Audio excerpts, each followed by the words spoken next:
Hey, what's going on? It's Rich. It's about 11:30.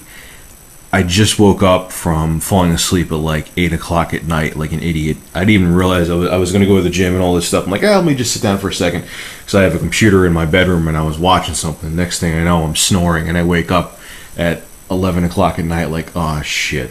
So I am doing a talk and play tonight, but this is just something that I want to upload because I haven't done a pickup video in a while. The reason why is because, well, I've been broke. So this is like little drips and drabs I've been picking up over like a month and a half. So it's going to look like a lot, but once again, over a month and a half. And most of these games are like a couple bucks each. So let's get started. I'll start off with cartridges. Sega Genesis. Still have to clean these too. Buster Douglas Boxing. Have not tried it yet. I have to clean it before I put it in my Genesis. A whopping earth-shattering $2.99. I remember back in the day I always really wanted this, and I just for some reason never got it. I heard nothing but good things about it, and I had friends back when I was young who really liked it. Be interesting to see how it fares. Let's see, 20 years later. I mean, this is like so old. This is one of the, like, they had the Genesis does commercials and stuff like that, and this is one of the games they had on it. Came with a book and everything too. The cartridge is actually in really good shape. So it's a sports game, so it's not really going to hold too much value, but whatever. This one, I'm so glad I saw it because I actually forgot the name of it. Alien Storm is, I remember with my friend Mike when we were like 12, we used to play the hell out of Alien Storm at his house. It's like a beat 'em up with a shooter element to it. It's really cool. I haven't touched it yet since I got it. I got this. This is actually one of the relatively new pickups I got. Be interesting to see how this fares. Christ, now almost 16 years later. Was a really good game back in the day, though. I hope it still is because I remember having a lot of fun with this one. This one I used to have. This is Samurai Showdown. I used to have this for the 3DO, and the 3DO was like a near arcade perfect port, except it had load time, so a lot of people who were Neo Geo fanatics kind of shit on it for that.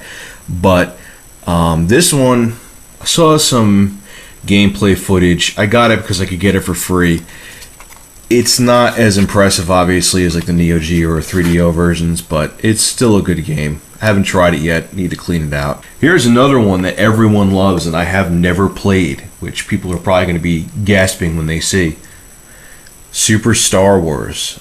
This is actually the 1 million sold edition for the Super Nintendo. Never played it. Interested to try it. Got to clean this one out too. Got F-Zero. Had to pick this one up. I kept on seeing it up there.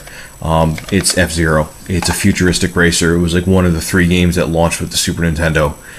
It needs no introduction. It's an awesome game. This one, actually, YouTubeosaurus did like a gigantic review on it. And I think MN12 Bird did it too, but I still think I'm going to do one because it just is really a cool game. I got this, Virtual Racing. I got this for 84 cents, 88 cents maybe even less. Mint cartridge. The pins were actually totally clean on it. I still gave it a little dust off, but awesome game. Not only is it amazing to see very smooth 3D on the Sega Genesis, it's actually really fun to play. I totally recommend this one. Another cool one I got is Vector Man for the Sega Genesis. This is one that came out like very late in the Genesis life, like 1995, like right before the Saturn drop, or maybe even the Saturn drop when this came out. So a lot of people missed out on this one because the 32 64-bit generation was coming around and no one really cared about the older consoles. Amazing game, awesome visuals, really hard though, like insanely hard. Even on easy mode, this game is hard. Just be forewarned if you pick it up, but it's a really fun shooter platformer. Kind of has like a Mega Man with more depth kind of feel to it. It's the best way to describe it. Good game. Jak and Daxter, The Precursor Legacy. Is this the first one or is this the second one? I don't know too much about Jak and Daxter. I never got into them. I just saw it was $5 like 2 months ago, maybe even longer than that. And I was like, whatever, I'll pick it up. But haven't touched this one yet either. It probably means I should not buy some of these if I'm not playing them. But I really want to play this one. I just have not had the time to sit down and do it. Especially the past 2 weeks, I've been doing nothing but recording video for Dreamcast games. So picked it up, haven't played it yet. See what it's like. Lord of the Rings, Return of the King. Talk about giving... If you give the movie license to the right development team, a game will turn out awesome, and this is one of them. I used to have this for the PS2 back in the day. I picked this one up for the GameCube. Wow. I loved it back then. I still love it now. It's aged very well. This came out in 2003. Epic battle scenes. It's kind of like a beat 'em up, but with more substance. Incredible visuals. Obviously, it has the movie. It has the music from the movie. Cutscenes from the movie. It's just, if you're looking for a good action game that was done incredibly well, run screaming to the store to get this. Resident Evil. This is a remake of the original. I like it so far. I've only played a little bit of it. Thought I was going to be a little more impressed with it. It's decent though. I'm looking forward to getting into it more when I have time, which will probably be never, but I'll try. Zelda Wind Waker. Awesome game. Not a fan of the shell shaded graphics, but I had this back in the day too. Got pretty far in it, never beat it. I'm looking forward to trying to sit down and beating it again. It is a good game. I just don't understand why they went with the shell shaded look instead of a regular look, but it did well, and it is an awesome game. It's a Zelda game. Of course it's going to be good. Beautiful Joe. I have this for the PS2 as well, but I got this one for free, even though it says $2.99 on it. Awesome game, unique concept, incredible graphics. It actually looks better on the GameCube than it does on the PS2. Not by much, but you can notice it. Pick this one up. It's $50 worth of gameplay for $2, and it's unbelievable. Incredible game, one of the best ones Capcom has ever made. Metroid Prime Echoes. Haven't tried it yet. I liked Metroid Prime. I will beat Metroid Prime first one of these years and then play this one, but I picked it up because it was cheap. It was $9. Haven't tried it yet though. Like the one for the Wii too. Metroid Prime, same game. Like this one, it's good. I definitely like the one for the Wii better, but awesome graphics. Visuals are virtually the same since basically the GameCube is the same hardware as the Wii.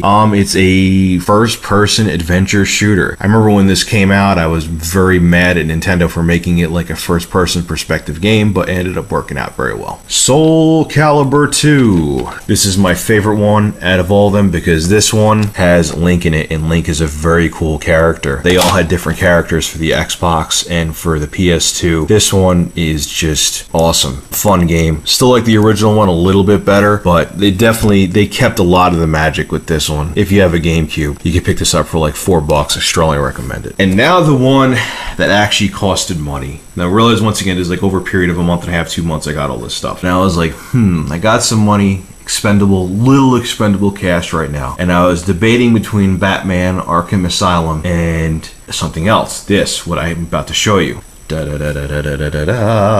Legend of Zelda: The Twilight Princess for the GameCube, and it actually wasn't. It says $44.99 there. It was actually $34.99. When I had a Wii back in the day, I had this, and I got pretty far in it and never finished it, but this game is absolutely incredible. I am so friggin' stoked right now that I have this game in my collection again. I cannot wait to sit down. I have a family friend who she's giving me a guide for this tomorrow, and I cannot wait. I'm going to definitely review this. I'm not going to say when because it is a gigantic friggin' game, but I'm definitely going to review this one. Wow. I'm so happy I got this. Only thing I'm pissed off about, it doesn't have the instruction book. The disc is mint, doesn't have the instruction book. I was almost tempted not to take it, but the disc was mint. So I'm like, you know what? Whatever. I'd rather have a mint disc than with no manual than have a beat up disc with a manual. So it's Zelda Twilight Princess. And the GameCube version's kind of rare. It's becoming more rare with time. If you see this anywhere, even if you don't own a GameCube, pick it up. And by the way, if you don't own a GameCube, why don't you own one? I mean, Jesus, they cost friggin' $20, $30. Get a GameCube and get this game. You can get this game and the GameCube for less than the cost of an Xbox 360 game. Or maybe like $4 more. And you'll have quadruple the gameplay. Some food for thought. Anyway, this is Rich of ReviewTechUSA. This video is unfortunately going to be 2 parts. Damn it.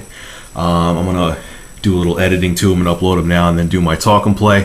For more gaming and technology reviews, go to youtube.com/ReviewTechUSA. Thank you for watching.